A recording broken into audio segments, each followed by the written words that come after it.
Good evening, everyone, and thank you for joining us this evening for the information session for tutors. My name is Suzanne. I head up client engagement at Impaq, and I'm really proud to be spending this evening with you. For those of you who joined us last night, where we had multiple issues, thank you for bearing with us. Thank you for your patience, and thank you for joining again tonight. We really do appreciate it. We do have a backup tonight, but Murphy's Law, when you do have a backup in place, then things seems to be going well. So touch wood. Here we go. We're going to give it another minute or two to just allow some more guests to join us. I see that the numbers keeps on climbing. For those of you who've joined some of our sessions before, you would have a good idea what these webinars are all about and how it works.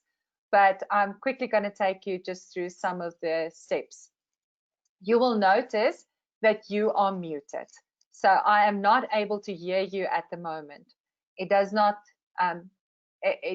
when you are muted, it just means that the sound to us is off at this stage. It's just a way of regulating while the speaker is talking.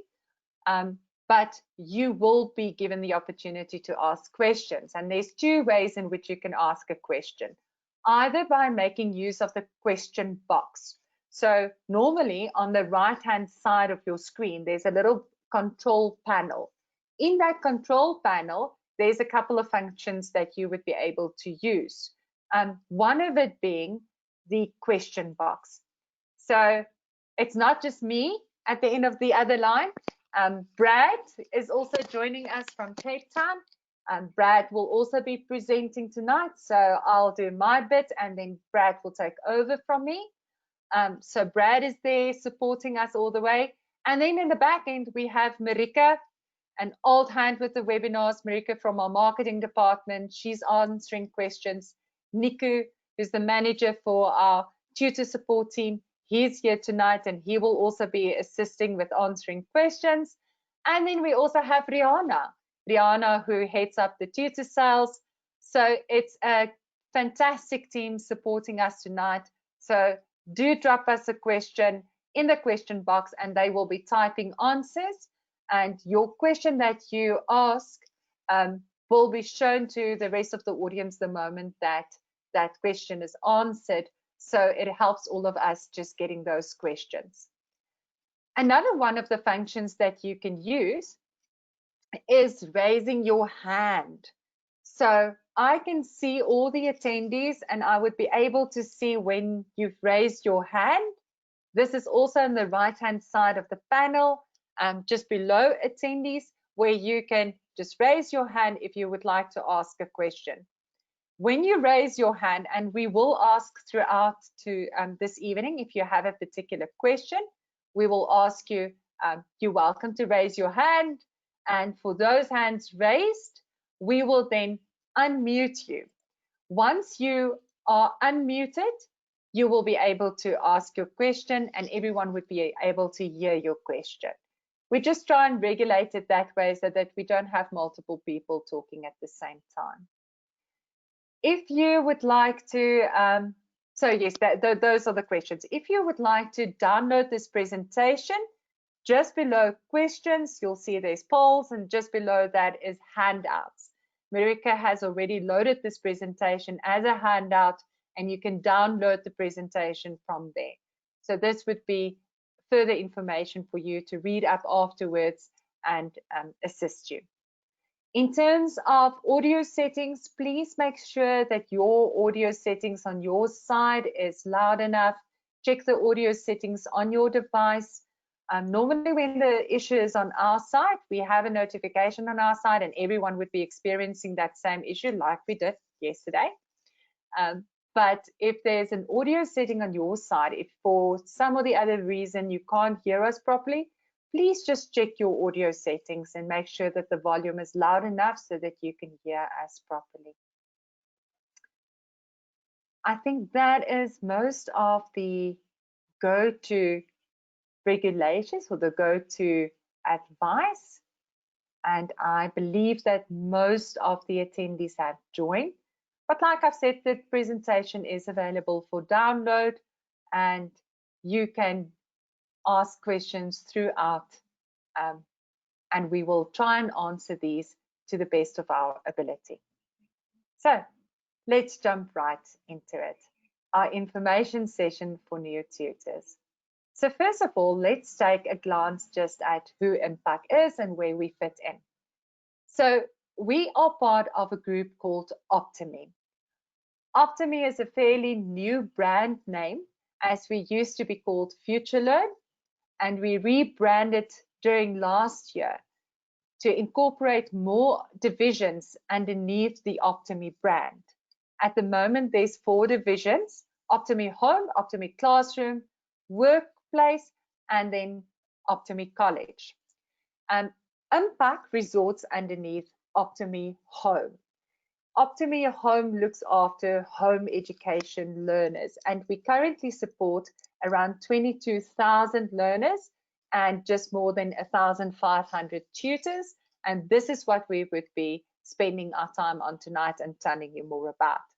Optimi Classroom looks after schools and the typical classroom environment.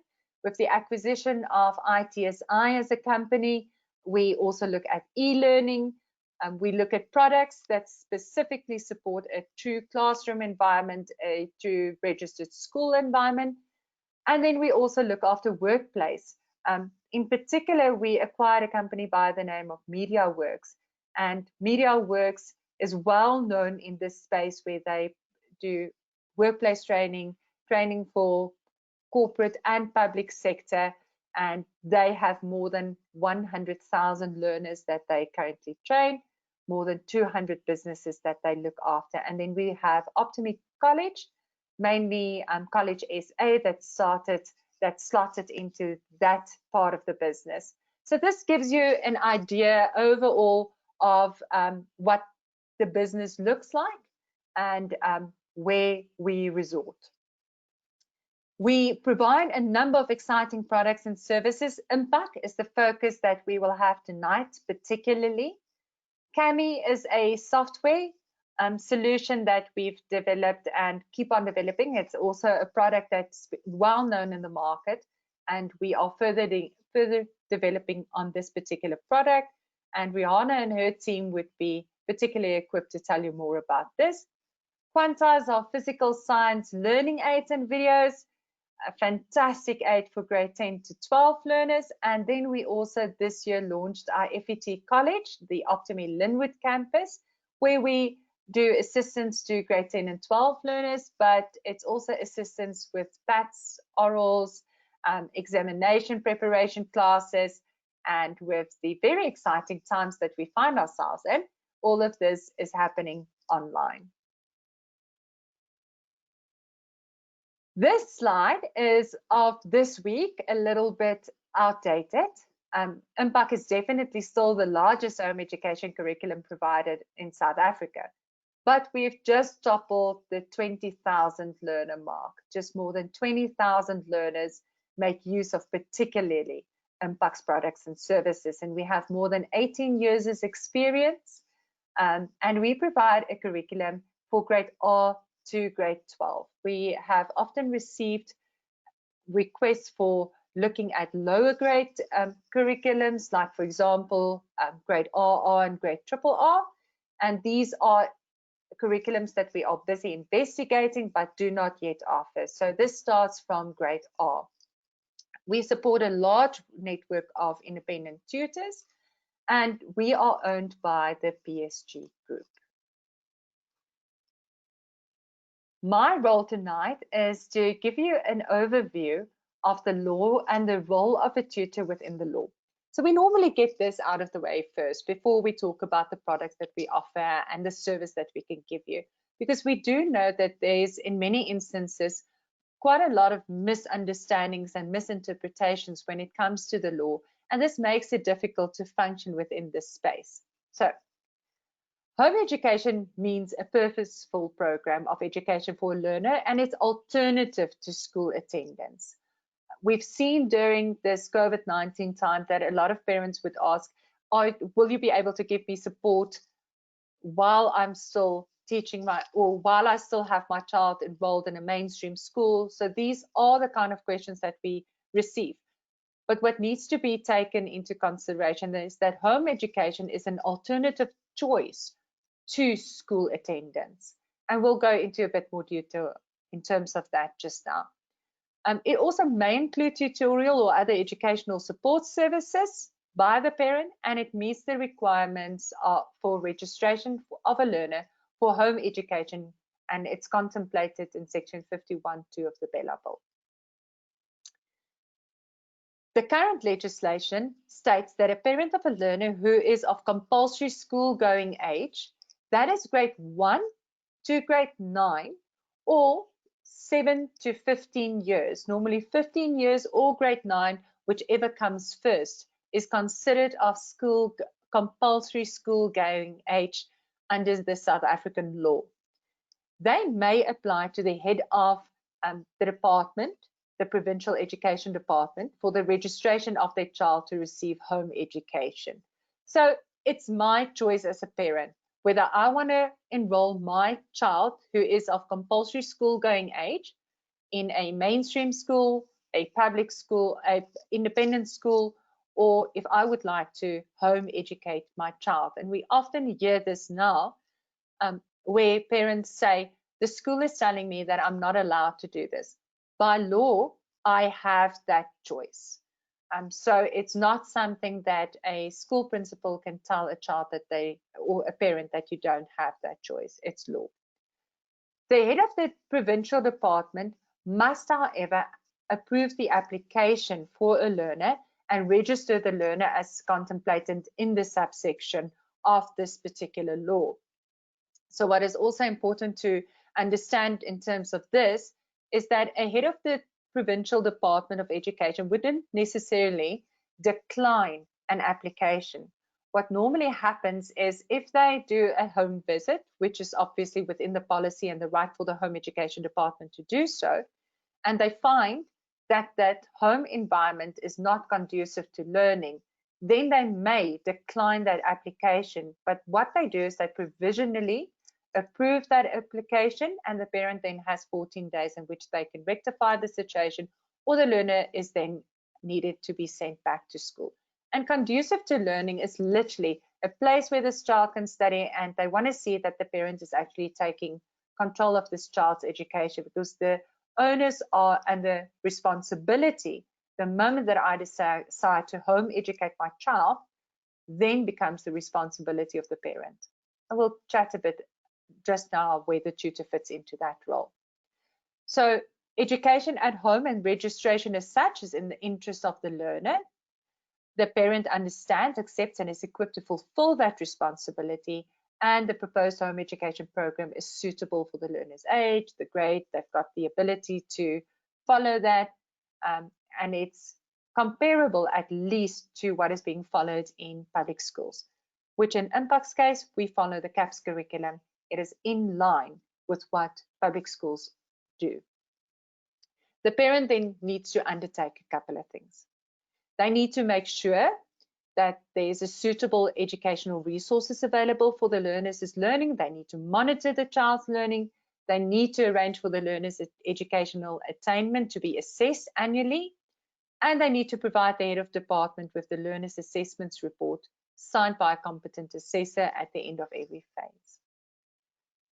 A parent may, and this is then after the compulsory school-going age, when a child has completed grade 9 and they would like to continue with grade 10, even in a mainstream schooling environment, the parent can then opt to enroll that child with an assessment body.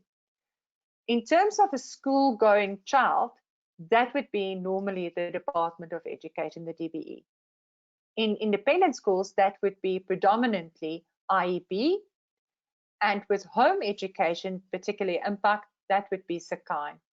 And all three of these assessment bodies are overseen by Umalusi.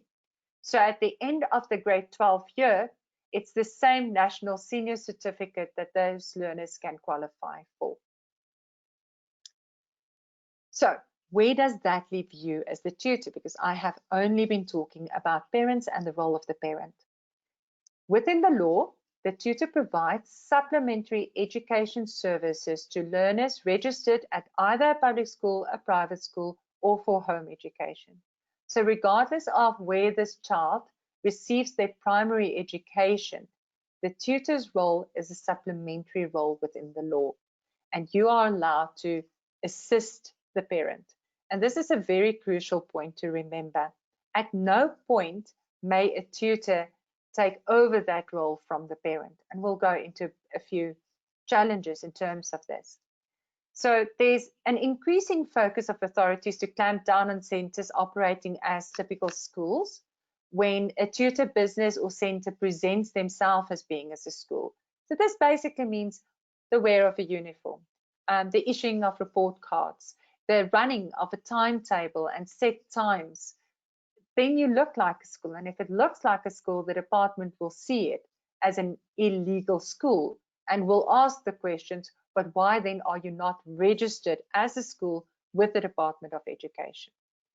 And the provincial education departments use various methods to close centres masquerading as schools. They do inspections, and especially when there's a report received. Normally this is where a parent says, but I wasn't aware that this is actually not a school, and they report this to the Department of Education. The department will investigate, and it is well within their right to then close that illegal school. Just on that last point, the Impaq does have a legal department. So we have, like we've said, a large number of tutors that we do support. And many of these tutors fulfill a fantastic role and such a vital role in the lives of kids. And they don't act as schools. The centres looks quite different from a school if they do it correctly. So whenever the Department of Education do show up at a centre and they want to close down that centre immediately, this is where our department, our legal department, can be contacted and said, this is why they say I should be closed, and we can then provide you with feedback. The department needs to give you time to rectify the issues, and they need to provide you in writing with reasons why they would like to close you down and provide you with the time to rectify those issues. Some of the other challenges that we are facing with tutors is that there is no provision within the law currently for a tutor centre to be a formal educational institution.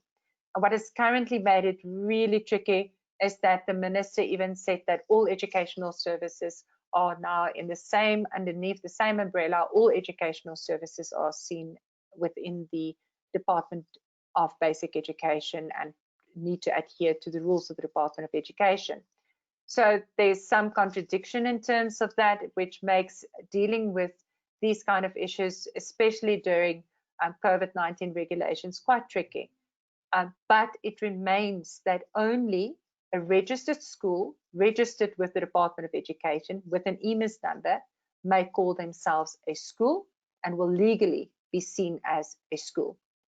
And there's no ability for a tutor or a tutor centre to register learners with the Department of Education on behalf of the parent or the legal guardian, as this remains the responsibility of the parent.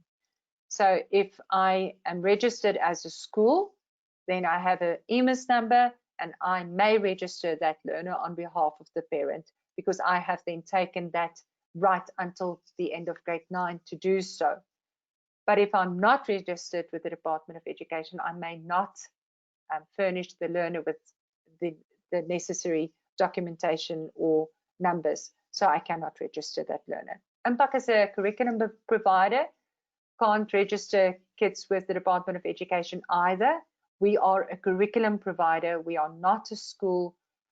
We are a service provider to parents home educating their learners and to tutors. So it remains the responsibility of the parent, and when parents register with Impaq, we also advise them of such. So operating without being a school, I've touched on this already, but it's purely that it's providing extra classes. The responsibility for home education remains with the parent. You should not call yourself a school or have the word school anywhere in your name. That is almost a clear red flag. and it would be easier for the Department of Education then to see you as a school and to say, but you are operating illegally. Do not perform official assessments, because you are not a school. You're not allowed to perform official assessments. You may use the assessments that Impaq provides you with. So part of our services is obviously the provision of assessments, and these you may use as we as a curriculum provider provides this to the parents, and we'll touch on that role a little bit more when Brad talks about where we support you. Also, do not enroll the learners with Impaq. This is the role of the parent. Again, it's who does the responsibility of home education lies with. It is with the parent. It does not lie with you. And also, there's a fee involved when a parent registers their child with us. Should that parent then at some point just decide to not pay Impaq fees anymore, then it's also not your responsibility. That responsibility lies with us because they purchased their curriculum from Impaq directly. Also, do not charge school fees, and we often get the question, so if I can't charge fees, so what am I supposed to charge? Charge per hour, charge per subject, charge for the services that you provide. If it's assessment services, if it's invigilation services, whatever support services, but make sure that it's clearly listed in your contract with that parent what the services are that you are offered and what are they actually paying for. Attendance is never compulsory when it comes to home education and a tutor center. You can't say to the parent, your child has to be at my center from 8 until 12. You are not allowed to do that. You can go into an agreement with the parent that at Monday mornings at 10 o'clock, for example, I will provide you with mathematics lessons.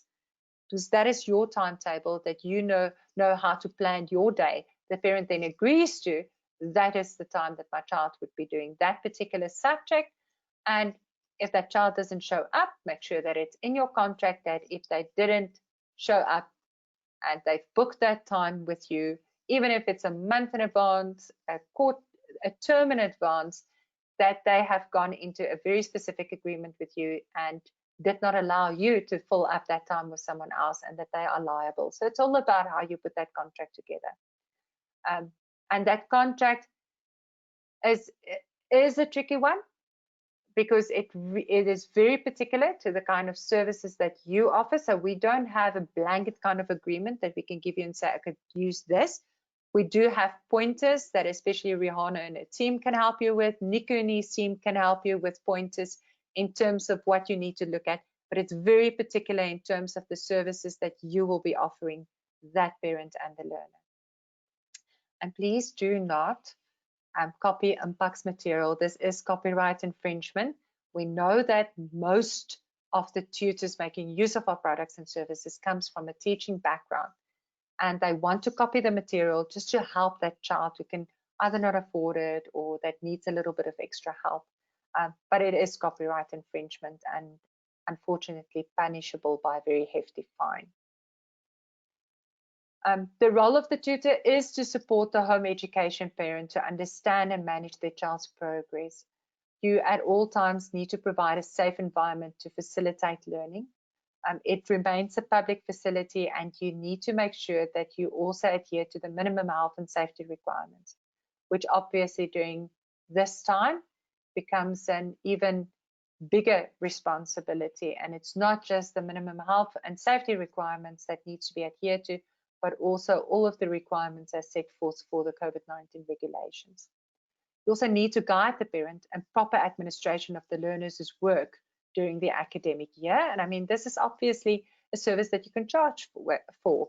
Tell the parent, this is what I'll do. This is how I'll administer it. I'll make use of Impaq's solution platform to help you with that and charge a fee for that. Clearly explain the relationship between Impaq, the tutor, and the parent, where those relationships lies. And that we do have a document that we can share with you that we actually got from one of the tutors in Mpumalanga, who was kind enough to say, make use of this. This works for my parents. And she said we can share it with any potential tutors.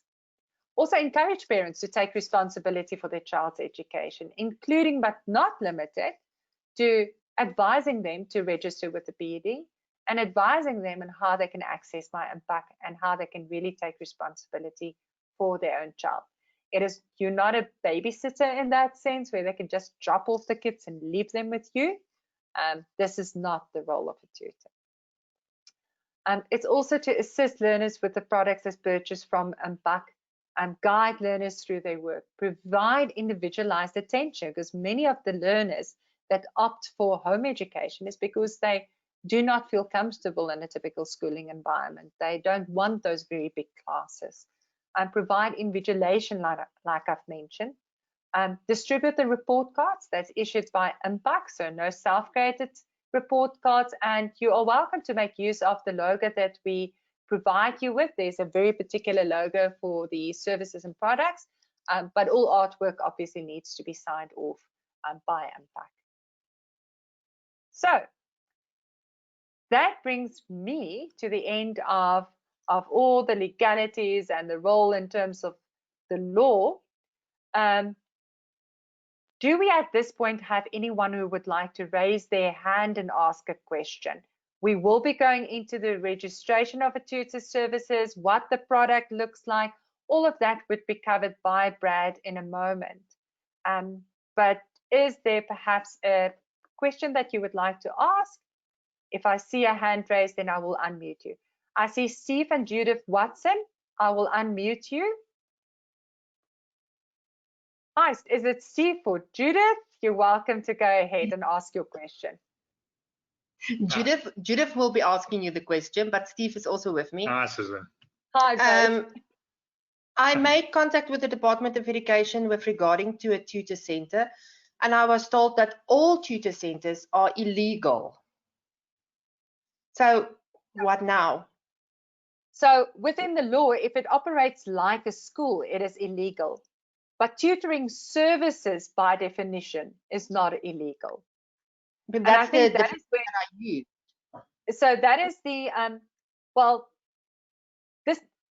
this is one of those difficult aspects. So a lot of the provincial Department of Education will immediately tell you that it is illegal, and this is one of the areas where you are welcome then, if that they need to give you in writing the reasons why they say that the services that you are in particular providing is illegal.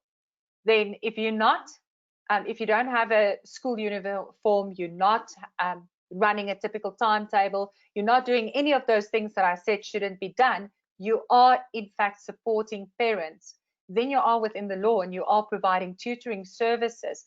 So they can give in writing to you the reasons why you are then illegal, and you're welcome to send it to our legal department and they would give you reply to it. Okay, thank you. Wonderful. Pleasure. Tandiwe, I see that your hand is also raised. I'm gonna unmute you in a moment. Oh, Tandiwe, I see that I can't unmute you. It looks like you don't have a microphone on your side. You're welcome to type your question and we will definitely have a look at that. Sandra Strydom, I'm unmuting you, Sandra. You're welcome to ask your question. I see that you are muted on your side. So just unmute yourself from your side and then you are welcome to ask your question.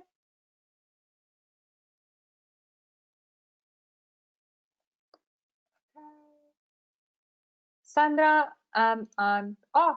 there, I just, can you, Sandra? Yes, you're welcome to ask your question. Hi, I just want to ask, if I'm already registered as a school, but would like to change my curriculum to Impaq, will I be able to do that and the Department of Education will accept that? Absolutely, yes. We have a number of schools that makes use of the Impaq curriculum because we make it quite easy for you then to administer it on our platform. You then completely run as a school. The learners don't register with us, they register with you as a registered school. So that conversation is a little bit different from the one we're having tonight, but yes, it's absolutely positive. And Sandra, I will ask JP's team to be in contact with you. Okay, thank you. Pleasure. Let's see, let me take another hand or two. Melanie Pinar, you're welcome to ask your question. Hi, I just have two things that I'd like you to clarify for me. You mentioned the report that you're not allowed to issue a report, but I'm just confused with from grade 1 up until grade 7. Would Impaq then provide a report for assessment? Yes, we do. So as a service provider, we can issue a report card because the parent has control over my Impaq. So the marks would get uploaded onto my Impaq, and it's a progress report per term that the parent can then generate. And then at the end of the year, they can generate a final report card. Should the parent choose to make use of your services, this is typically one of those administrative services that you can say, I will assist you with that. I will assist you in uploading marks, and I will assist you in everything that is my Impaq related. So I'll generate that report card for you. But it will be then my Impaq and Impaq generated report card. Okay, and then my second one was just on the naming. You said you can't use a school, but if you had said like homeschooling center or tutor center, would that then be okay or not seen as a school? The word homeschooling should preferably not be used. So there's still, if anyone has listened, and I'm sure especially this crowd has listened to the Minister of Education over the past couple of weeks, she's even used the word homeschooling on a number of occasions. But they in the law, they specify home education and not homeschooling, because that schooling word is just reserved for registered schools. So that would definitely be something that you should take out of your name. But a tutor, tutoring services or educational services or educational support, academic support, all those kinds of names can easily work, as opposed to using that word school and homeschooling. Thank you. Pleasure. Let me take one more question and then we'll move on. Nasreen, I'm going to unmute you. Nasreen, you're welcome to ask your question. Hi, good day. How are you guys? Good, Nasreen. I just want to find out in terms of us, the COVID-19 now, if we're having to register as a tutor services and we want children to now come to our home to be able to give them a tutoring service, will we then have to comply with all the COVID-19 procedures, as like testing them for fevers and all of that? Is there something in place that Impaq has or procedure that we will need to follow for the kids? So Nasreen, at this stage, this is one of those very difficult areas, and I think I just alluded to it quickly earlier on.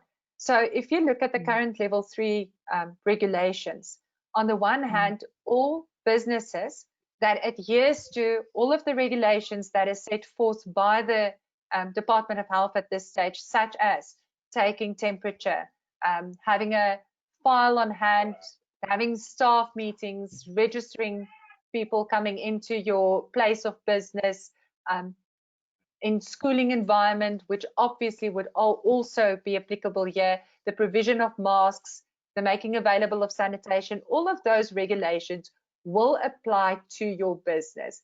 And if you read level 3 regulations at the moment, and just for a moment think that I am not a school, I am a business, then the answer should be a quick and easy yes. However, and this is where the law is very difficult at the moment, Table 2 of the exclusions puts educational services right next to something like hairdressing, and you're not allowed to do any educational services, have any person come to your place of business at this stage. So there's a contradiction within the regulations at the moment. And we all know that the High Court has made a ruling that it is unconstitutional at the moment, but they have 14 days to rectify and to amend, and the department, obviously government has already said that they will appeal those findings, that it's not unconstitutional. So it's extremely difficult for us at this point to give you a yes or a no, because of the irregularities or the discrepancies between the two sides of it.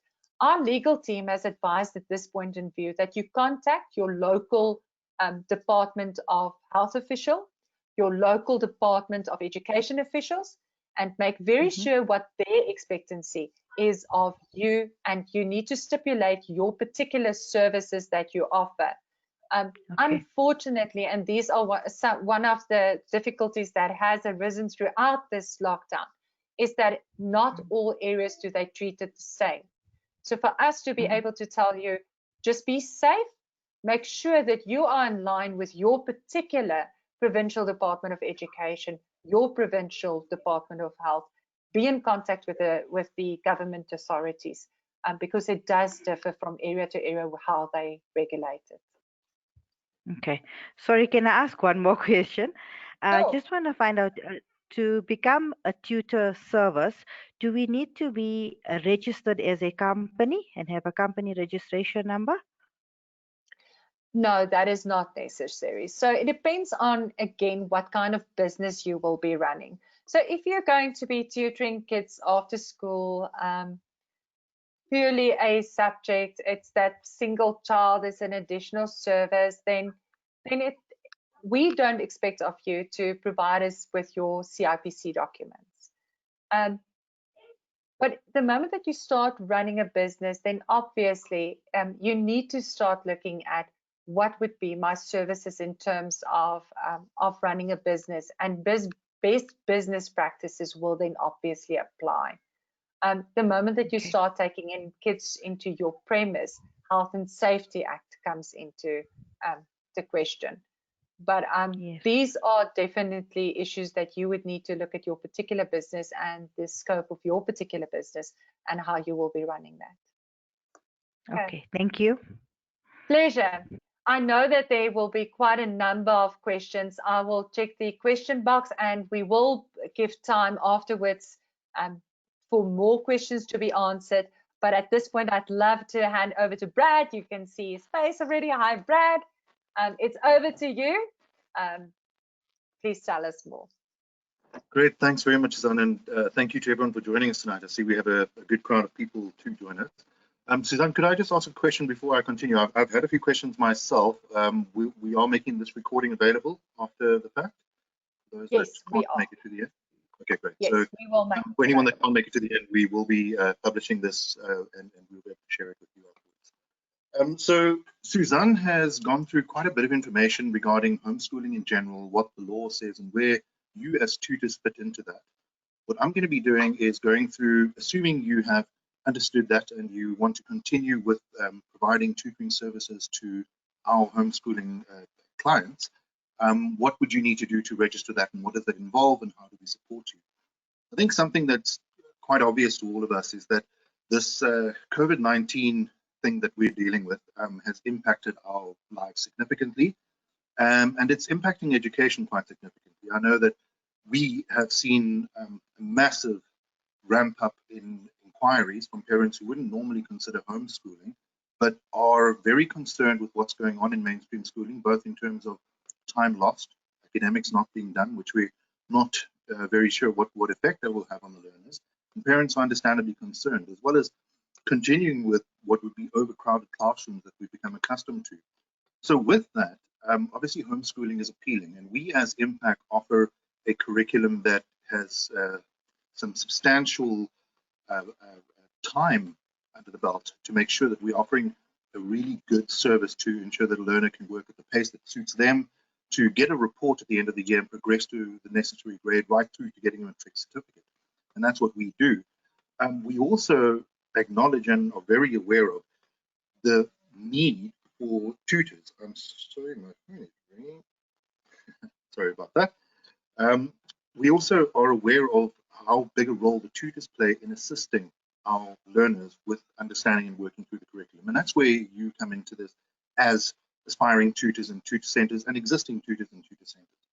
So to touch on to what Suzanne was also saying in terms of not being a school and what does it involve being a tutor center, a clear thing from our point of view is we don't own you as a business. You are your own business. But myself and my other consultants that work geographically with tutor centers around South Africa, we work hand in hand with you on a regular basis, and we understand the kinds of things that you go through. So one of the things I will spell out is that, as Suzanne said, you are not a school, which is an advantage. The reason that people are coming to us and therefore coming to you is because school isn't working for them right now, especially, but in general, that school doesn't work for everybody.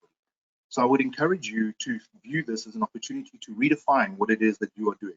Really think about the service you are offering. It shouldn't be replicating a school. It should be assisting learners in understanding and working through our curriculum. And on that, we design our curriculum in such a way that it is quite simple for you as a facilitator to work through that material, assuming that you're a parent, and then we make all of that available to you as a tutor. And that's how we will then support you in going forward with it. To actually register your business with us is a relatively simple process.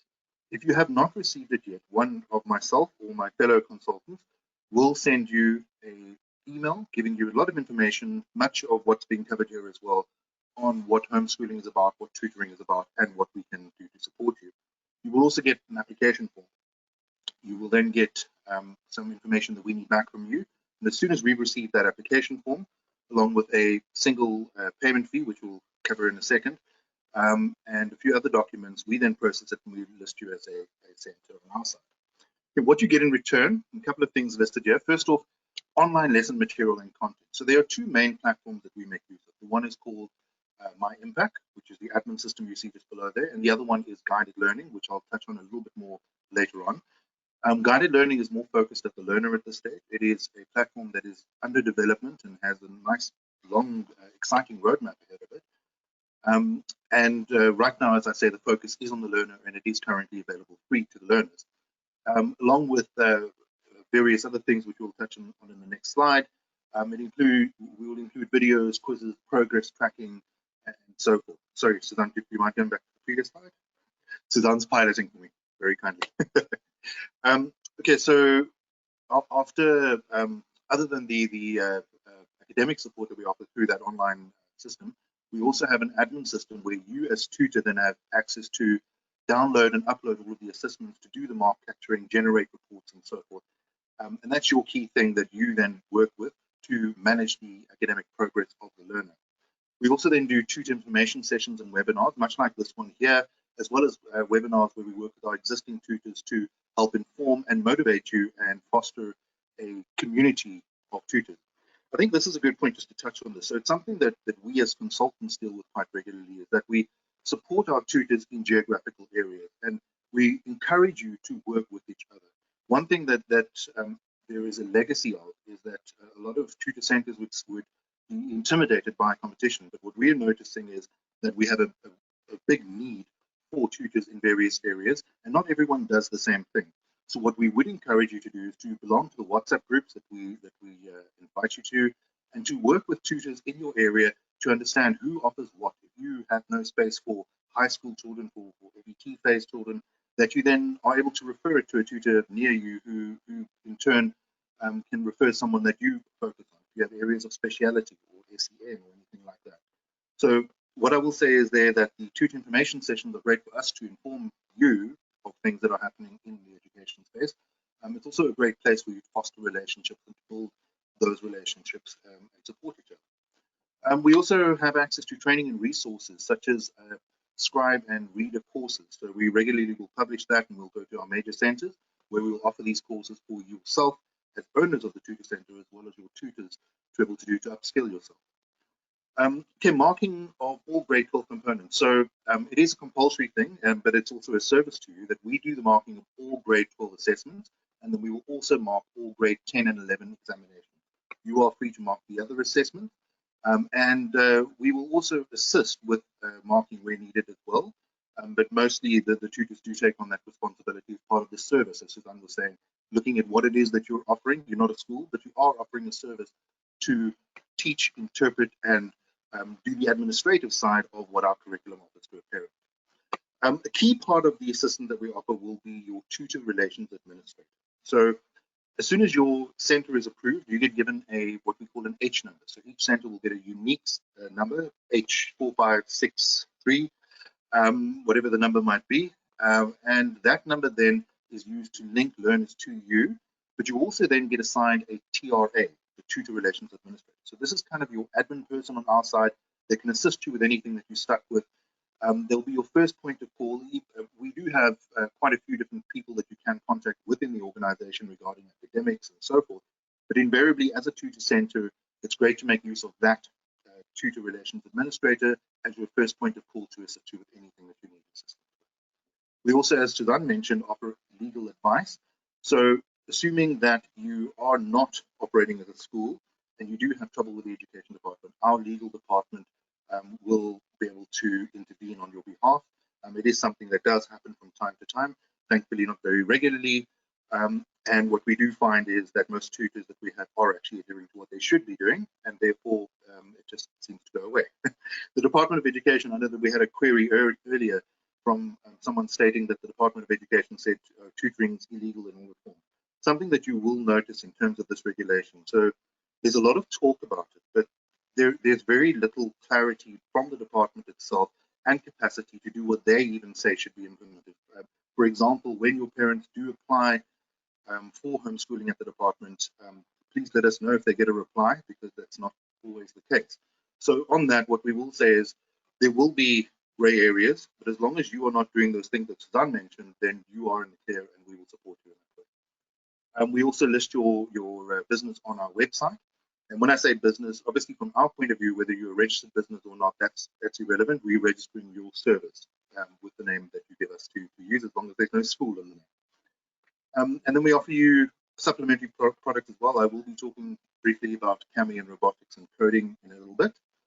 The online registration process, this is an important part of what we do. So we have two ways to register learners. As Suzanne mentioned, the learners need to register with us. You can't register on their behalf.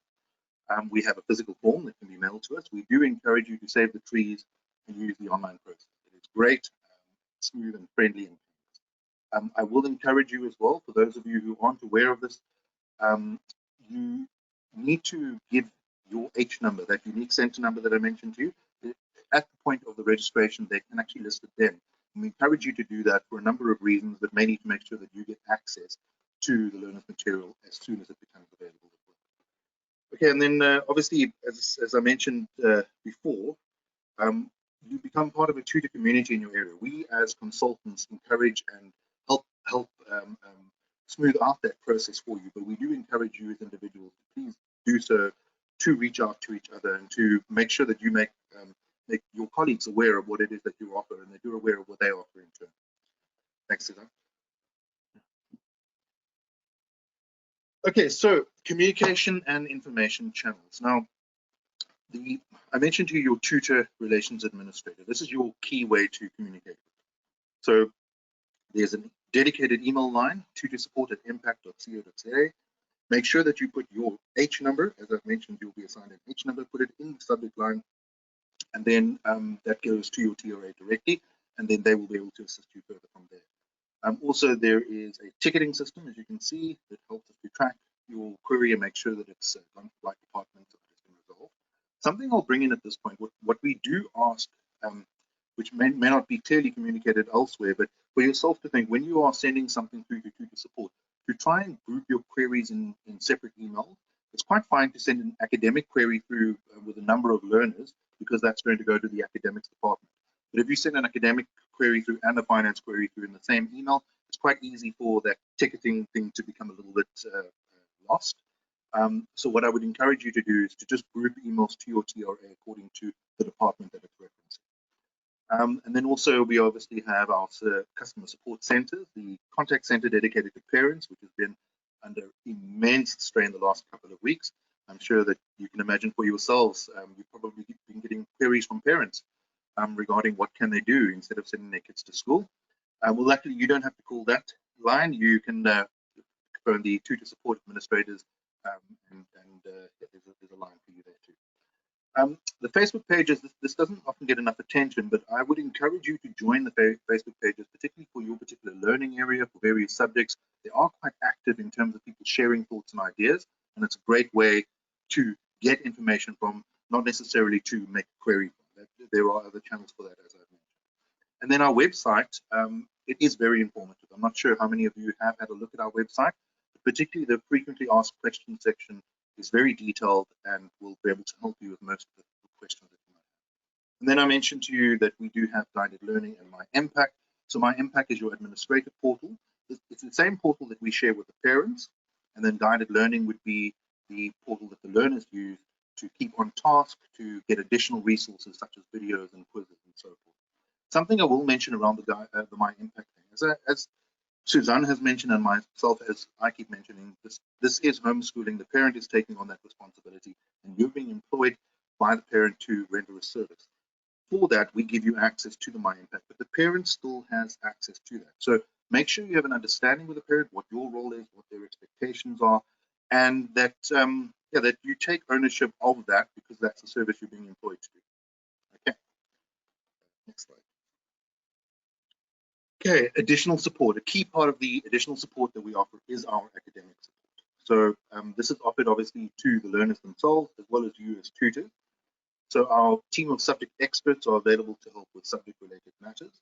And then also we work very closely with the Department of Education, both on representing homeschooling as a whole, as well as understanding where the direction is in terms of CAPS and so forth. One of the things I'll mention briefly in a later slide is about our coding and robotics, and that ties in with our understanding of where the department is headed in terms of bringing coding and robotics in as part of the curriculum. So we've already anticipated that, we understand it's headed that way, and we are preparing for that. And once something becomes official, we communicate that directly with you with a clear understanding of how it will be implemented. Another thing that often comes up as a question and relates to how we work with the Department of Education will be the topic around your life orientation, particularly sex education. It is something that was very topical towards the end of last year, and we dealt with a lot of queries around it. And we actually have a very good written response from our head of academics, Prof. Rita. I'm sure that we could share that with anyone that needs it. But the gist of it is that we as Impaq, we follow the CAPS curriculum. And until the CAPS curriculum changes, we don't need to change our material. So the questions were around the education department being more explicit on sex education. So our view, first off, is that CAPS has not changed. So until it does, we remain with what CAPS says. And then also, if CAPS did change, what we do, because it's homeschooling, we empower the parent. And therefore, anything that would be deemed inappropriate would be kept in the facilitator guide, in the hands of the parents to make the decision about what is shared with their children. And that's how we deal with the subject matter at home. We follow CAPS and we empower the parent. Very briefly as well, assessment services. So all assessments are available and regulated on My Impaq. I have covered that with you, so you have access to that and you can access and regulate it. You may send material to us for marking or moderation, but as I said, most tutors will do that themselves and possibly send things to us where they're not sure. And then we also make a list of approved assessors available to you.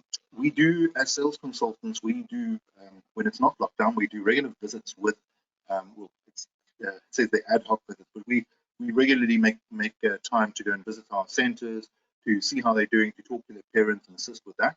Something that we have been doing now during lockdown is individual webinars where we can assist with your parents. If you would like one of us to do something like that, please reach out and chat to us, and we will be glad to assist you. And then also, as you are obviously aware, we do regular webinars throughout the year to keep you up to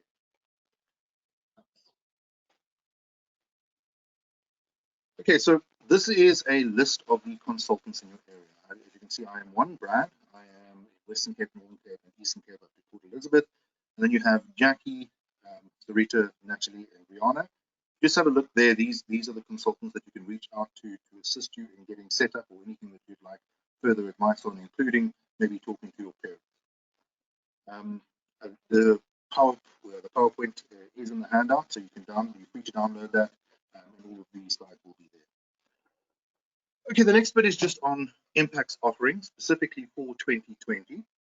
So the key thing that we offer is obviously our curriculum, which is grade R 212 CAPS aligned curriculum. And it is pretty much everything that is included in CAPS. When I say pretty much, obviously with your later subjects we include, they can become quite vast in terms of what's offered, but we offer far more than an average school would be able to offer. All our products include downloadable assessment and support services. And that's an important part. As I mentioned, most of it will be obtained through My Impaq portal itself. And then parents can obtain quotations from the website. I think that is important. A lot of you will deal with queries from parents around pricing. We will share with you in this presentation, there's a PDF on the pricing, but they're welcome to go onto the website and get a free quotation, a non-obligatory quotation, which they can then make a decision.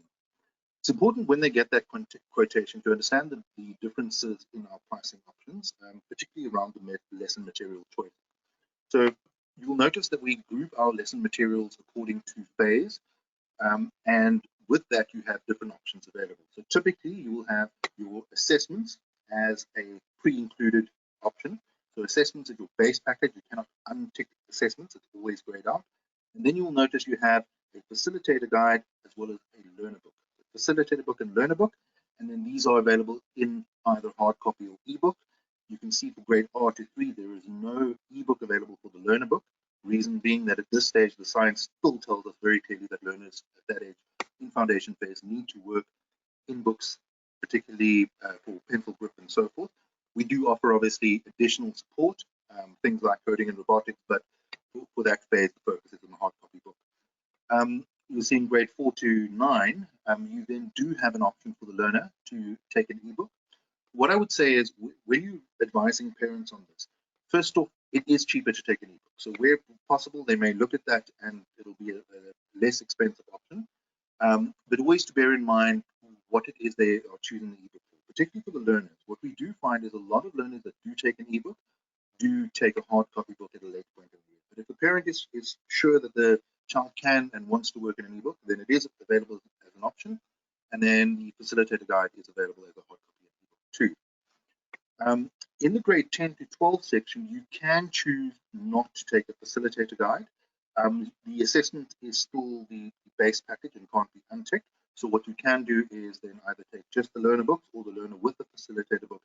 And in this instance, you do not have an option to take an ebook. It has to be a hard copy book. The reason for this is simply around copyright, in that we work with many outside publishers, and at this stage it's not possible for us to offer one single digital rights management platform that is safeguarding all of their material, so we have to offer these hard copy books.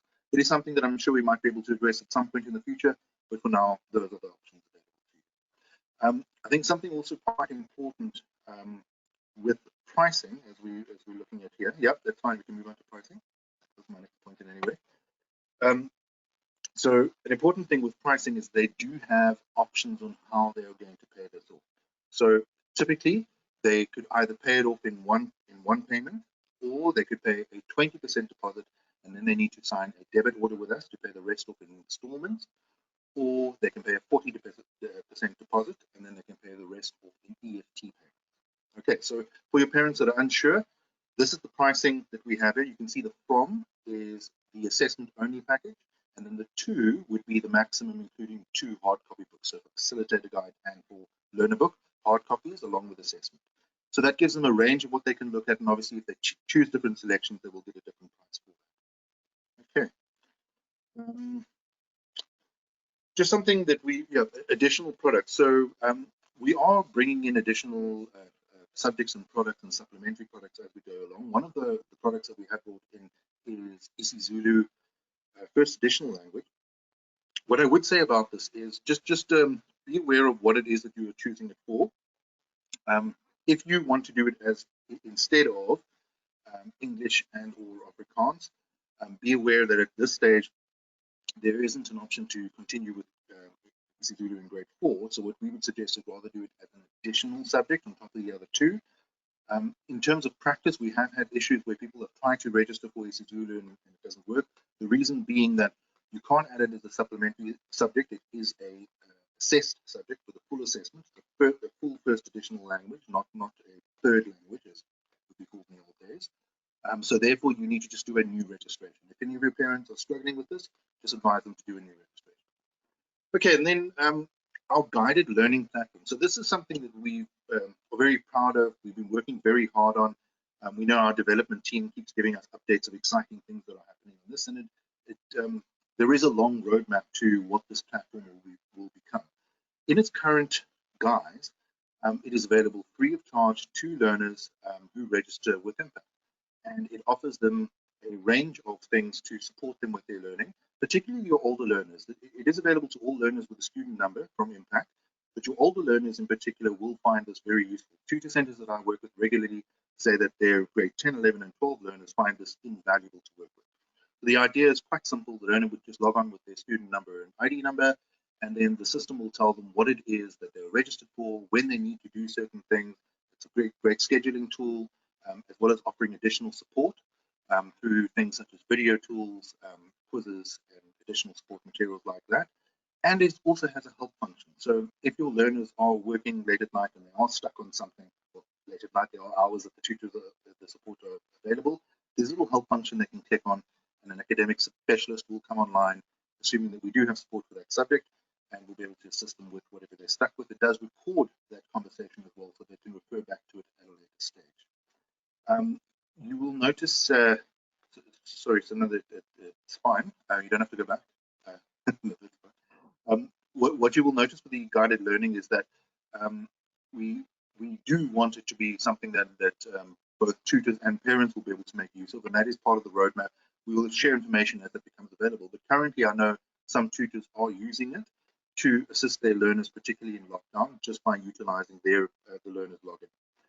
And that ties in very much with our online tutoring as well, where we then offer that support from academic specialists, where they can just come online, and if we're offering support on that subject, as I mentioned, they will then get a very quick response within a few minutes and a recorded conversation. Okay. Supplementary products. Well, yeah, we also have a campus. I think this is for those of you who are able to make it, particularly now that we're at level 3. I'm not sure if you'll be allowed to attend or visit the campus in level 3 lockdown. But the campus is a great place for you if you are able to visit it, where we offer subject support and additional assessment support. And it is something that we also offer, as I mentioned, we have, in terms of academics, we have our academic classes, we have our online classes, and this is offered then through this campus. Okay, supplementary product. So I mentioned to you about isiZulu. It's not actually a supplementary product, but we do have, when you go onto the website, you'll see that there are 2 main products that you will be able to purchase. And those are coding and robotics and CAMI practice software. I think the first one we'll look at is coding and robotics. You can go to the next slide. Okay, Lego robotics and coding for grade 1 to 5. Now, I mentioned to you that we work closely with the education department. And in doing so, we know that a big part of their roadmap is to bring robotics and coding into the curriculum itself. We're not too sure exactly how it will fit in, but probably will become part of technology as a subject. So in the meantime, what we've done is we've partnered with Lego with their We Do Robotics and Coding Kit, which is specifically designed for ages from grade 1 to 5. It's not a curriculum, it's not assessed. So therefore, it is not a specific age group. You can actually fall in at any age group. My grade 10 child enjoys playing with the kit quite a bit, but he would get through it a lot quicker than a younger child would. The way the kit works, you purchase it as a once-off purchase for a box of Lego pieces that you then build into 48 different robots, which you then use a software program to program to do something. It comes with teacher support, some suggested lessons, really great ideas for things that tackle the 21st, the fourth industrial revolution needs out there, such as critical thinking, collaboration, and so forth.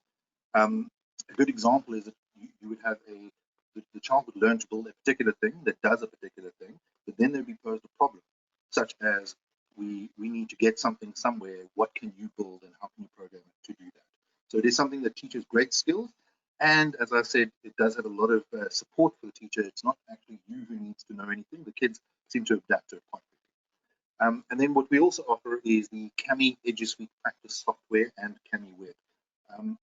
CAMI's been around for quite a number of years. If you're not familiar with it, you would see it quite a lot of schools. And it's something that really makes a difference in subjects that need practice, particularly maths, reading, and physical science. We have 2 versions available. We have an offline version, and then we have an online CAMI Web version. CAMI Web currently only goes to grade 7, and it is for mathematics and for perceptual skills. We can offer you great deals as a tutor to then offer this to your parents. and it is a great way for you to send them particular work, assess the work, and get some reports on it. We will then, if we can go to the next slide. Thank you. The primary Camry product at this stage is what you are seeing here, which is a suite of 5 products that work offline. So typically, you would have this installed on a computing device, such as a laptop or your PC, and then you get all 5 of these programs included. The learners will then get a unique ID, which they then, as they work through whatever program and whatever exercises they're doing, you're able to get reports on this and to see their progress, track their progress, and share this with parents. The 5 programs as listed here, you can see are mathematics. That's one of the most popular ones by far. Then there's Reader. When I was teaching English at high school, we used Reader quite a lot, and it definitely makes a big difference to the learner.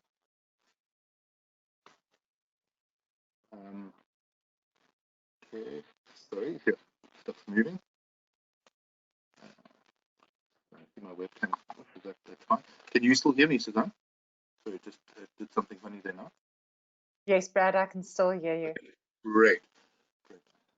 Okay, so if any of you would like any more information on Cami in particular, please speak to one of the consultants, as you saw there, either myself, Brianna, Jackie, Natalie, or Sarita, and we'll be able to assist you in getting you a quote on Cami for your centre. Something that we have not yet covered in terms of what we do for you is that we actually pay you for students that register with us. So I mentioned to you that when you are registered with us, you get assigned a unique H number, so that's your unique centre number. When parents register online, they have a place where they can put that centre number. I encourage you to please make sure that you make the parents aware of the fact they need to put that in there. Yes, it's so that you can get immediate access to the resources, but also you get 6% of any money that they pay. And it does accumulate, particularly if you have quite a few learners, and it is something that our centres use regularly to purchase products such as books and robotics and mathematics, and so forth. So I would encourage you to please make sure that they use online and that they do link you as soon as they do the registration. Also, in terms of costs, so I mentioned to you at the beginning of my session that to register with us is quite easy. So first off, you should have received, or if you have not, please ask, and we will then send to you an email which gives you a lot of information about registering your tutor centre, as well as the form that we need back. So that form just needs to be filled in. There's a once-off 500 Rand administration cost or initiation fee. We would then need the application, as well as the proof of payment, a copy of the owner's ID, and a proof of bank account. The only reason for the proof of bank account is that we have to, for making those payments over, it's a FICA requirement, so we need to know that it is your bank account. To do that, you can send us whatever you're comfortable with. Most people are able to just send the letter that comes with your banking app, or if you would Capitec, even a photo of your banking card, which has your details on it there. But not very difficult for you to complete that information, send it through to us, and then we can register you. You'll notice there's a service fee of 850 Rand as well. This is not invoiced. So basically that commission that we're referring to at the top there, you start off at a negative 850, and then once it goes to a positive, you're able to spend that money with us. And obviously it's not payable if we don't achieve that, if we don't get enough commission. Okay. And I think that about covers everything that I need to go through. Are there any other questions? Suzanne, do you want to take this part? It might be hard for Sure. me to manage. No problem at all. Thank you, Brad. I did only just realize now. I just might rope you in for a couple of more questions. Sure. Okay. You are welcome. I see that between Niku and Marika and Rihanna, they have really answered almost all of the questions in the question box. You're welcome to keep on sending those questions, but let's take a couple of hands. Let me start right at the top. I can see Bronwyn Holtzhausen, you have your hand raised. Bronwyn, you are unmuted. You're welcome to ask your question. Hello, thank you. I just wanted to ask I think Brad mentioned earlier about learner material. Can you just help me understand what we either need to pay for or what we get for material for teaching? I know a few Impaq tutors and parents, and I don't quite understand what's given and how do we get a textbook if there's one missing and things like that. If you could help me understand Okay, that, sure. please. So Thanks. I think Brad can actually answer this, but let me just quickly say, so the parent registers with Impaq. The parent then chooses from those packages, and especially Right. from grade 1 to grade 9, where the parent is the responsible person, those packages, we do not allow the parent to purchase a learner's book without a facilitator's guide. So the parent Okay. will have a facilitator's guide, and this also enables the parent to prove that I am actually taking responsibility for my child's education because I have the facilitator's guide. I'm the primary responsible person. What some parents do opt to do is that they will give that facilitator's guide to the tutor and say, well, make use of this to assist my child, especially where there's a one-on-one kind of relationship. That is often what happened. Right. But tutors can purchase product from us. You can either purchase facilitators guides from us, you can purchase learning material from us, you can purchase CAMI from us, robotics from us. Robotics, for example, that Brad mentioned, a lot of parents don't buy the set because it's quite costly. It's a $3,500 expense for a parent to purchase it for their child. But you as a tutor can purchase that for your learners that you would be giving the subject to, and actually charge a fee for that. Okay. And then you don't have to purchase a set per child, and the kids don't have to have their own sets. They can do it at your place. Okay, so we could just purchase one set of, well, then I guess it becomes a bit tricky if you have one student in grade 8 and one in grade 9. I just was hoping there was maybe a cheaper option or the ebooks, I guess, although I don't know. Sorry, I'm just thinking here. Brad, do you quickly want to come in here and in terms of the pricing there? Okay, so you would be able to have access to the facilitator guide as an ebook. But the learner books, obviously with that, what our centers typically do is they will accumulate books through the years with that commission that we're talking about. Once you have a book, it doesn't change drastically year on year. We regularly publish exactly what the changes are, and then as a center, as you work through us through the years, you will accumulate your stock of books and obviously only replace those as they become completely changed. So yeah, a typical thing would be that a couple of years we might make a few changes, such as change some examples or corrected some mistakes, and then once the book is completely changed, that's the point where you would then get a new book for that. Okay. Okay, and then I don't know what your pricing is for your ebooks. Sorry, that's the last part, because obviously being able to keep up to date with maybe your ebooks. I had a look earlier, but I didn't get to the end. I didn't see what it would be. I'm trying to look for a cheaper option. Can you tell me what the difference is between the ebook prices for any grade, just so I get an idea roughly? And hard copy. Yeah, so a typical difference between an ebook and hard copy would be about R1,000 for all the subjects in a grade.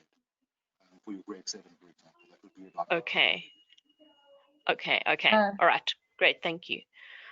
I might be mistaken, but I think Nico can actually just send me a message to collaborate. But until grade 9, at the end of grade 9, so the material that Impaq produces ourselves is mainly for grade R to grade 9. Grade 10, 11, and 12, we make use of buy-in product from other publishers.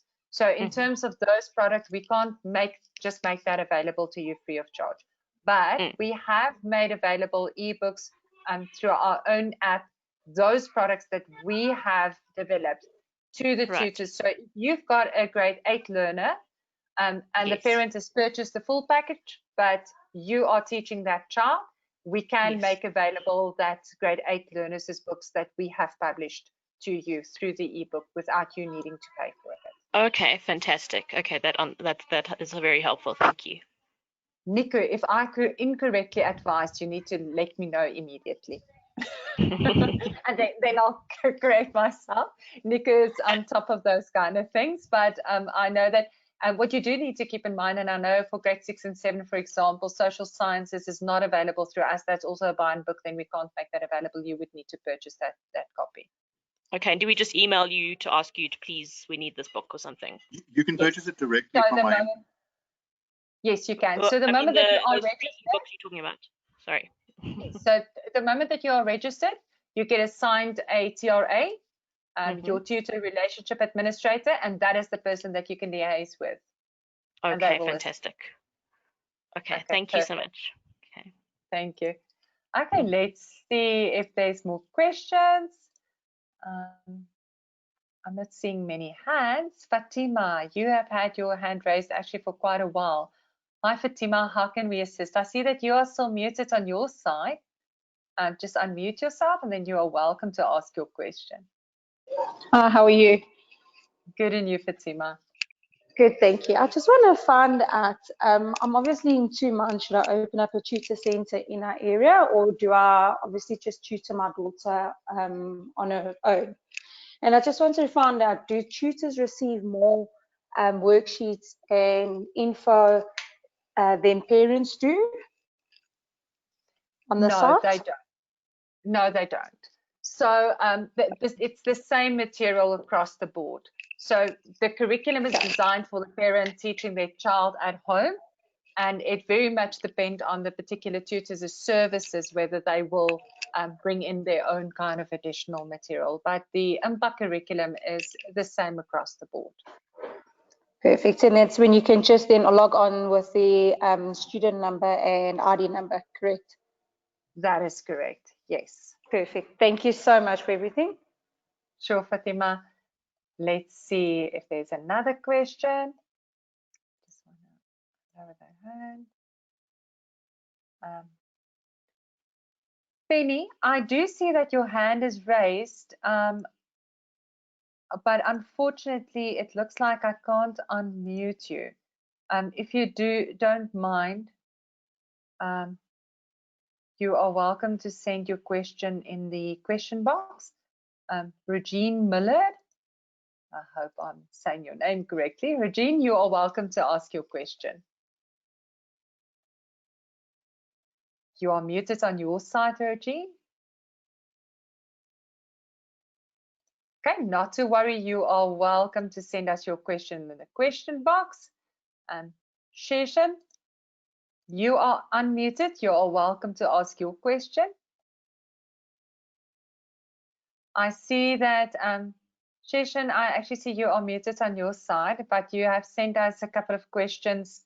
Can you please share a few success stories of tutors around South Africa?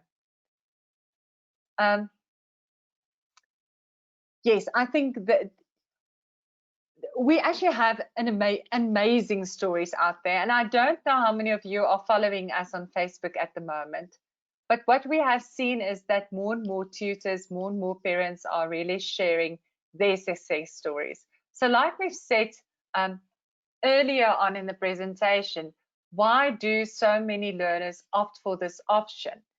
It is that they don't feel comfortable in a mainstream school, or many of our learners do quite a number of extracurricular activities that is not in line with the school program or a typical timetable. So especially those learners really thrive in this kind of environment, and we hear daily from the successes that tutors see with the learners that they are tutoring. To give you an idea, the majority of our learners is enrolled with either a tutor or a tutor center, linked to one of our tutor centers. And these kids need that assistance. Not all parents are proficient in teaching their kids on the same level, and that is why they need the assistance. Last year, we had a couple of kids that excelled academically and is now at varsity level, many of those thanking the tutor that assisted them through that process. So individual stories, Rihanna, for example, would be able to share so many of those stories with you. And you're welcome to chat to her to find out some of those stories.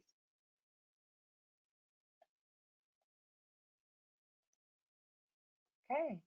Suzanne, do we also have the ideas webinar available on our YouTube channel? That might be something. And the slides from the ideas webinar, that would actually be quite a nice handout to make available. Absolutely right. So I think if anyone is interested in that ideas webinar, in fact, the ideas webinar we had earlier on during lockdown, a lot of those tutors actually shared what they are doing during this time, how they're assisting kids, the wonderful ideas that they came up with to get kids involved in farming at home, and it's really fascinating. So yes, Brad, you are absolutely right. I think for those interested, can just let Marika know, and then we can actually make that available too. Let's look at some hands again.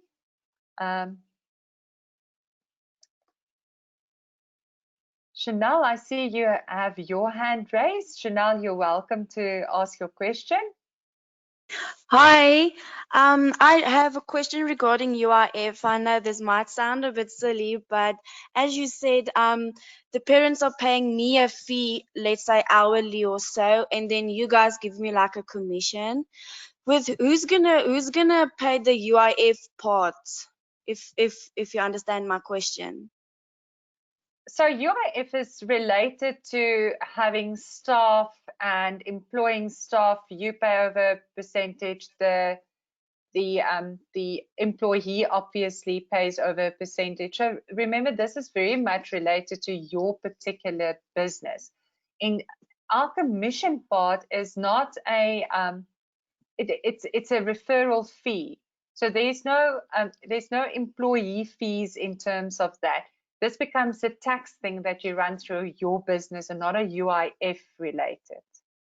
Okay, so if I'm let's say I'm the only tutor, I'm only tutoring one child, and I want to get registered for UIF, let's say this COVID-19 thing happens again, you know, does the parents like have to register me, or how? Again, it depends on your kind of business model. It depends on, are you setting up your own kind of business? Obviously, if you're just tutoring one kid and it's your own own business that you are running, then I would strongly suggest that you do register yourself for UIF. Remember, all of our discussions in terms of this is whatever you do, this is your own business, and you need to look at your own kind of business proposal and what you are doing in terms of that. So that the onus will be on yourself to do that. I am not certain that in a one-on-one scenario, if it would be treated in the same line as a nanny, for example, will be treated. That would be a different kind of scenario. If you are the nanny to the child, then obviously that parent can register you for UIF in terms of your nanny services. But I'm not sure in terms of tutoring. I must say that is a new interesting question. Does anyone else from the Impaq staff have an answer on this? Brad, Rihanna, perhaps? Rihanna, if not something that we have dealt with before. No, but Chanel, it's actually a question that we would take back and just get an idea. But because it is your own business, I would presume that would definitely be your, it would definitely, the onus would be on yourself, but I'm not sure whether your employer would be able to register you as a tutor. Thank you. Pleasure. So let's see if there's a couple more hands. We have a few more minutes before we need to end off the session for the evening. Steve and Judith, I see that your hand is raised. You are welcome to go ahead and ask your question. I have two questions. First one, do we have to be a qualified teacher?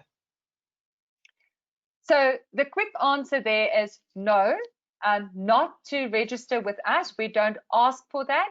But the not so quick answer is that remember, the moment that you take care of these kids and the parent asks you for credentials and they need to weigh up various credentials of who will be teaching my kid, it would be ideal to have a SACE registered teacher, especially in the core subjects like mathematics, for example, accounting, even the languages.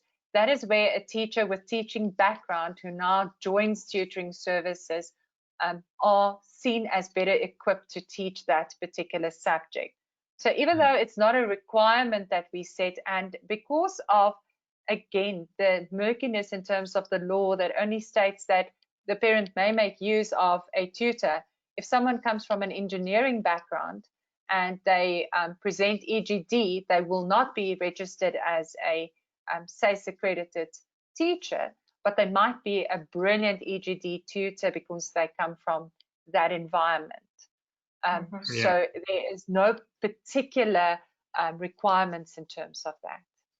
Okay, and then my second question is, we are from Sabi Mpumalanga, which is extremely small.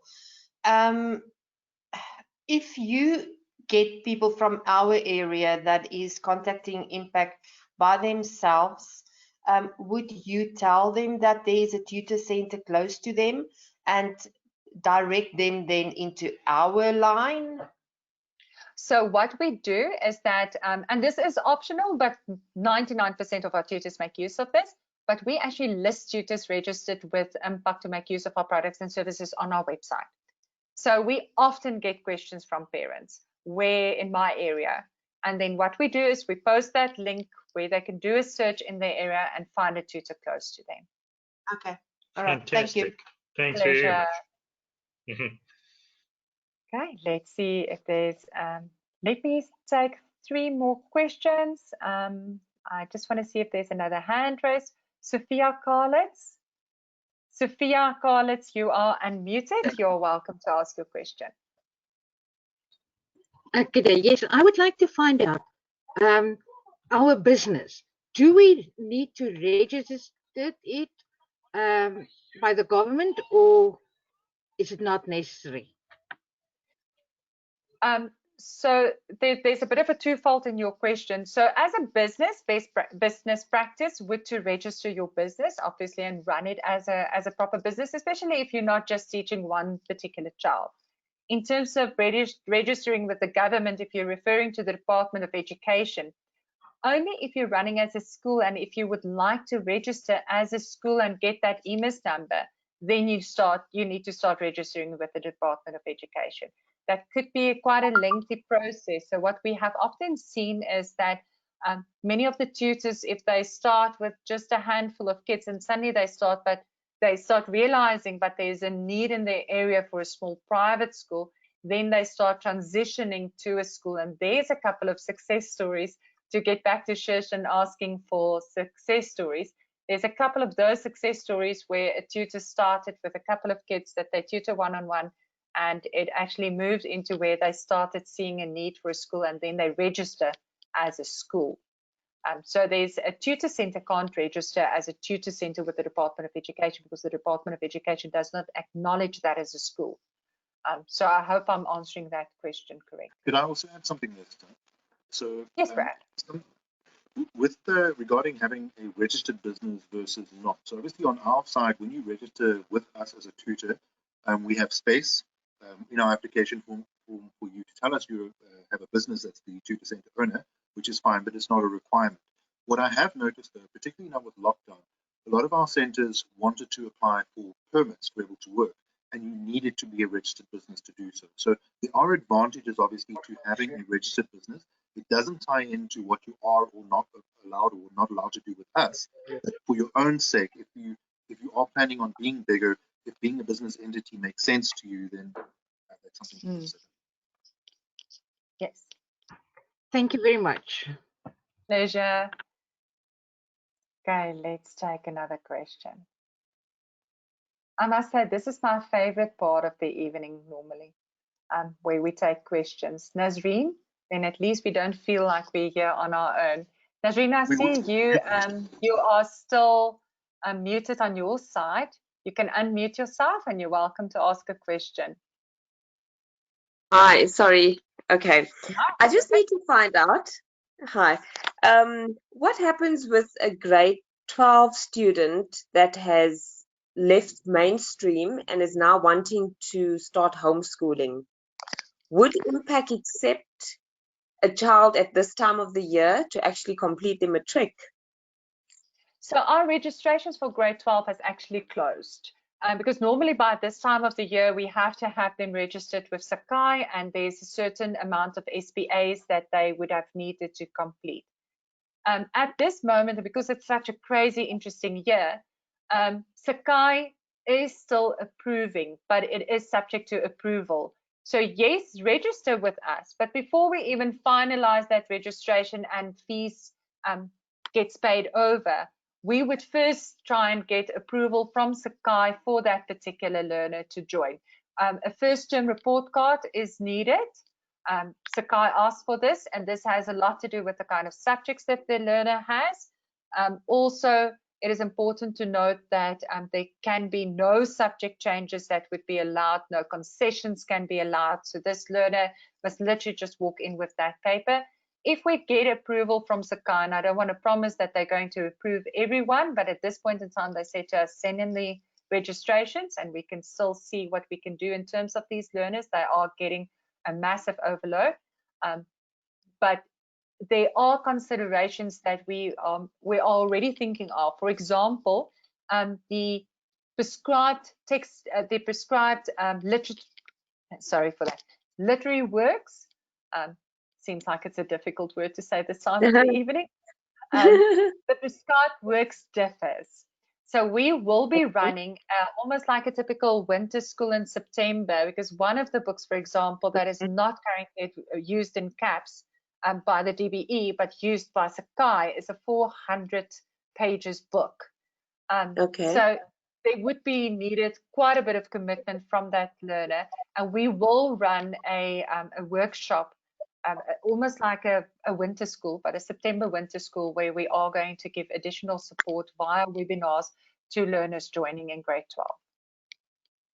Okay, and then with the application with Sakai, how do I go about, does a parent go about registering with them? No. So a parent can't register with an examination board by themselves or assessment body by themselves. That gets done by a service provider like Impaq. So you will send in the registration to Impaq. We will then send that registration for approval to Sakai. Once approval is given, then only will we say, here's your final invoice. You can go ahead. Are you still interested? And then we can put you into the system. Okay, perfect. Thank you so much. Thank you. I know it might be a very difficult question, but would you have any idea about what the timeline for that might be? I don't know, Brad, unfortunately. Yeah, very difficult. Just this week, we got word that there might be as many as 11,000 grade 12s that would need to complete through Sakai. So this is why we're dealing with it on a case-by-case scenario. Yeah. Okay, let's see. Let's take one more hand, and then we are almost done for the evening. I see there's quite a number of our attendees that has already left. Mandisa, your hand is raised. Hi. You're welcome to ask your question. Hi, thank you so much. My question is, can I operate from two addresses? One would be it's in a suburb, like in the city center, and the other one is in a township location. Yeah. Well, again, it's your business. So if you're going to be operating from different premises, obviously you're serving needs of different learners in different communities. And this is the beauty of tutoring. Where the need is, you can tutor. Whether the tutor is inside the house of the parent or at a premise where the parent can easily get access to, it is your business and you can run it that way. You could also list two separate tutor centers with us if it makes sense for you as a business. Yeah. Yes, okay. Thank you, that's great. Pleasure. Okay, it seems that is it for the hands. I'm quickly going to look for, I'm not going to take any further hands tonight because I see we are running out of time. So I see there's just a couple of questions. Many people have asked that they would like to receive this recording. It will definitely be made available. So Marika will give a heads up in terms of that. So we will make these recordings available. Also, the questions will be made available. And then on average, what is the estimate you can charge per hour for tutoring services? Cindy, we often get this question. speak to the What if the tutors in parents your can pay? area. But the parent can pay. But do speak to the tutors in your area. Brad mentioned that we really like to build a community of tutors within a particular area. A lot of the tutors really can support each other, talk to each other. You can hear what are they charging, what can parents afford. But it would be very much particular to your business and very particular in terms of the services you provide. Obviously, if you're going to be tutoring a single subject, the fees would be quite significantly different from where a parent actually does a number of subjects where you need to support them. Are you allowed to add a link to the Impaq website FAQ on your tutor business website? Yes, you are more than welcome to do that. Anywhere that our name is being used and anywhere that you would like to use our logo, just send that through to us for pre-approval. We obviously need to take care of the way in which our brand is used, but we would definitely encourage it that you link to the FAQs. The FAQs are quite helpful. And that's something your team will be able to assist you with quite quickly. Yes, absolutely. It's a quick link and that our dev team can just do a backlink. Then for learners registering this late in the term, will they need to catch up with assessments in order to receive a report? Melaine, this is actually a fantastic question and good that you ask it. Grade R to 9, there's a lot of flexibility in grade R to 9. Normally what also happens in grade R to 9 is that all of the marks for the entire year needs to be captured by the end of January for the following academic year. So all of the marks for this year, this academic 2020 year needs to be captured by the 31st of January 2021. We have extended that date because a lot of parents ask, can you please extend that date because my child wasn't able to get the help from the tutor like they would normally get. So that date has been extended to the end of February 2021. The dates that we give for grade R to 9, those dates are guidelines to help the parents stay on track. So the moment that the parent leaves everything and only starts schooling their kids at home from September, they will definitely run into trouble. But what is great about this year is where kids can definitely still catch up. We've already made available for grade R to 9 the examination papers, but that doesn't mean they have to write immediately. So if you're assisting a parent of a learner in those age groups, then you can get that child caught up and then write the exams, the June exams. And they will still be able to, at the end of the year, get their final report card. Grade 10 to 12, grade 10 and 11 examinations must be marked by Impaq. So as most of you should be aware by now, the June and July examinations have been cancelled. This relates to Department of Education as well as Sakai. The examinations for June and July have been cancelled. Same goes for grade 12, June and July examinations. Those have been cancelled.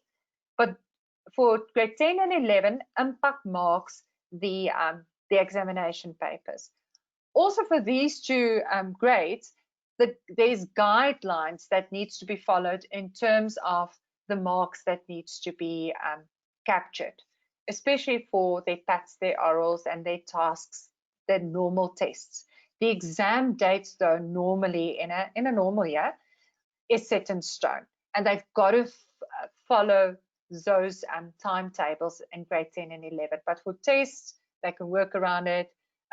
The date, in fact, for the capturing of all marks, the final capture date is the 8th of December. By that time, all the marks for grade 10 and 11 must be captured. Grade 12 is a lot more strict. There is the deadlines we have there, those are strict deadlines. We have moved, because of the COVID-19 pandemic, we have moved most of those dates to a later date to accommodate learners and to assist them. A new record timetable, typical prelims timetable, will be made available soon. We're expecting that to be available within the next week or two. And then we will circulate those new dates, and then a new final end-year exam timetable will also be made available. But in grade 12, every single component of grade 12 needs to be marked by Impaq, apart from the end of year exam that is marked by Sakai themselves. So there's definitely time for a bit of catch up. And what is really exciting is that even though the June and July examinations will not be written as formal exams, we have made the decision at Impaq to make available the examination papers, because any child going into a final exam, especially in the FET phase, and not have sat for an exam in that particular year, that's quite a daunting prospect. So we are going to make available the June and July examination papers on the 1st of July. So they will have the entire June to catch up. And then the exam that's made available on the 1st of July, remember that it's not compulsory to do it, but we would strongly promote that those kids do it. They write then. You can put together your own little timetable. If you're assisting a grade 10 to 12 learner, put together a timetable, have them write it. By the 13th of July, we are going to start with webinars. We want the kids to have written that exam before the 13th of July. They write it as revision, and what we will then start doing from the 13th of July, and that is the timetable that we would make available for the so-called June exams, is that they can tune into free webinars where we would explain what the examination paper is all about. How were they supposed to answer it? What is the typical mistakes that is made in the paper? So that gives them a proper preparation to be ready to sit for the final end-year examination. So that was a really long answer to something that I'm very happy that you brought up. And then Penny asked, my question is site related. I'm aware that you don't do site inspections, but in your opinion, if we already have an ECD center with lots of additional space to use as a tutor center, would that be looked at favorably or negatively by the powers that be? Twofold here. I think if it looks like a school, they might not look favorably upon it. But if you make sure, and I think this is something good that Rihanna would be able to share with you, or your particular sales agent would be able to share with you, is the example that I mentioned earlier of the Mpumalanga tutor that allowed us to have a document that she shares with her parents.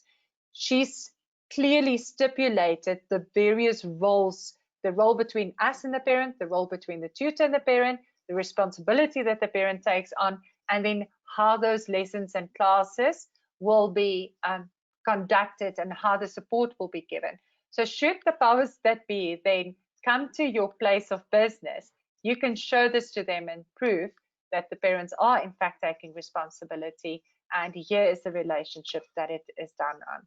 So especially if the premise has all the health and safety regulations in place and all of the necessary documentation in place, it should actually be looked upon favorably. Melissa asks, if I have a parent whose child comes to me and tells me I am too busy with my own work and me as the tutor must do the whole curriculum with her child, am I allowed, or do I only help the parent with the curriculum? So this is where the contract becomes very important. You can definitely stipulate line by line, this child will be at my center or at my place of business making use of the following tutoring services, and then give that timetable.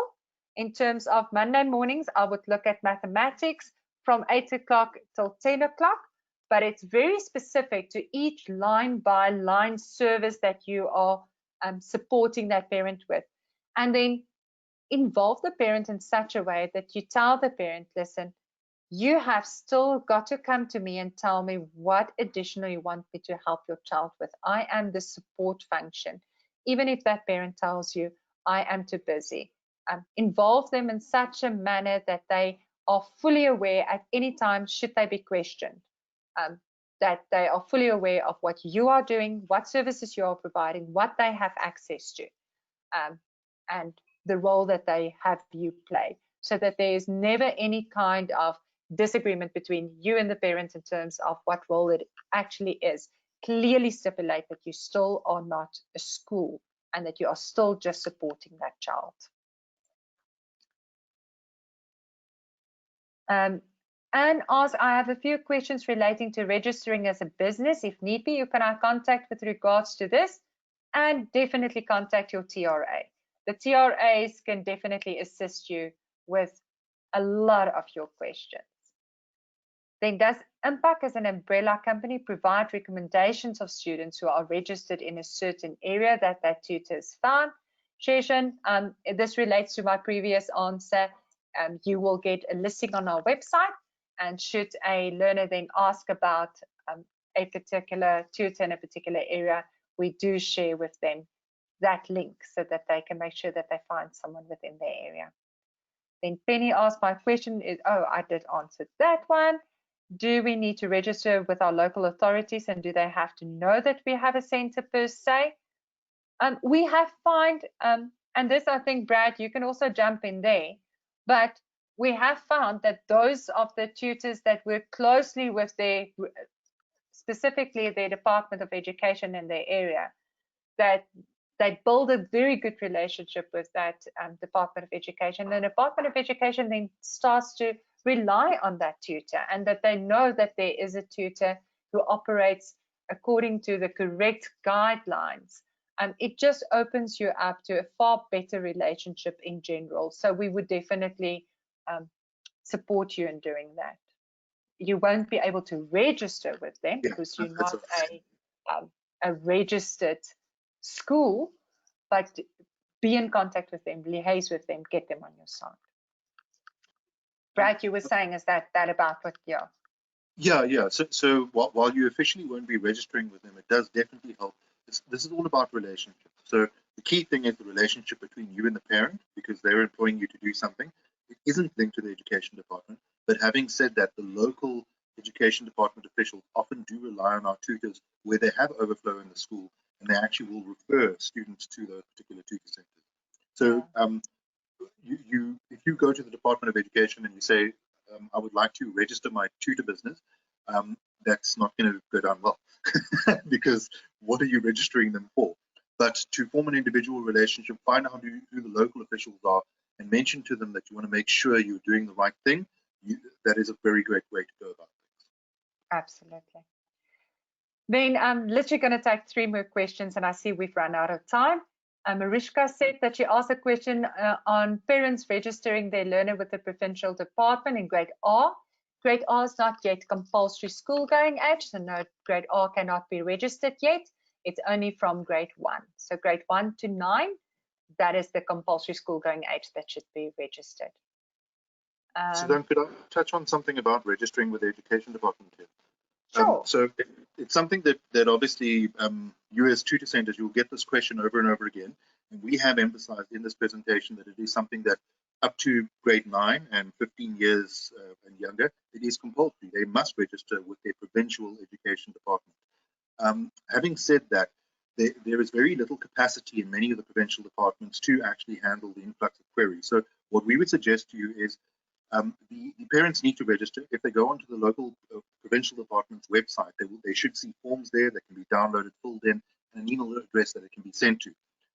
We don't have that as an obstacle to overcome with the full conclusion of the department replying to you with detail before you progress with it. Make sure that that gets done because it is a requirement. And if the department has capacity, they will then engage with the parent. But if you are struggling to get a response, we can't assist you with that, unfortunately. We're not linked to the department in that way. But what I would say to you is don't let that lack of response be something that prohibits you from continuing.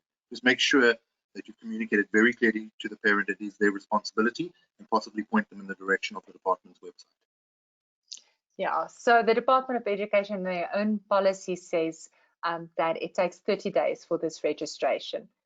They are also over flooded at the moment with registrations and applications, and specifically because the Minister of Education is actually promoting home education at the moment, and said that parents who prefers not to take their kids back to mainstream school must register their kids. So they say that within 30 days they will give an answer, and they have to do a home visit before they will give you an answer. My advice to parents throughout this has been, as long as you have proof that you are trying to register, that you've sent your application, that you are trying to follow the steps, you will be fine. No one can guarantee at this point in time that it would only take 30 days. You will often get parents also asking you, do I need to wait for that application to go through before I can register with Impaq or register with a provider? No, you don't have to wait for that. You can start registering, get your child to continue their learning journey. Don't wait for that registration to be finalized. Okay, so it looks like we have answered it all, Brad. Let's just quickly see. Brilliant. Yeah, it looks like we have answered that. It looks like my family's need to bribe. So. Okay, so I do say there's some people that's asking for the ideas webinar. We will definitely send that on. We would make some available, but we have officially ran out of time. Thank you for spending your evening with us, and I really hope that we could answer as many as possible of your questions that you may have had. We are definitely here to support you every step of this learning journey. We love taking hands with you. So do let us know if there's anything else that you need information on.